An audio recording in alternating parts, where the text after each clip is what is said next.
Welcome to the Rim Break Rodeo. We hope this video helps. In this video, I will compare Notion, Evernote, and Obsidian.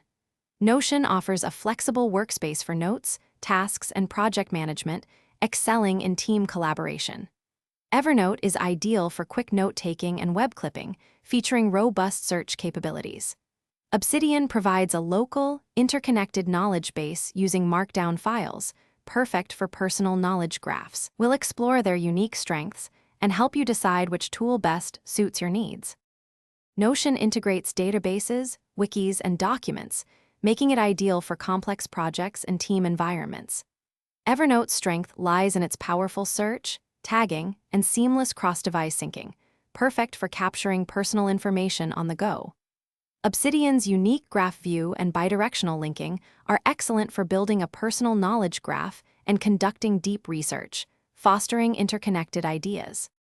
Notion offers a free personal plan with generous blocks, and paid tiers start around $8 per month, providing extensive features. Evernote provides a free basic plan with limited uploads, while paid plans begin at about $15 per month for more storage and functionality.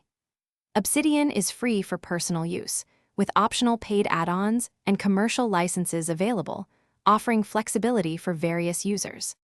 While Notion's versatility is a strength, its extensive features can lead to a steeper learning curve for new users.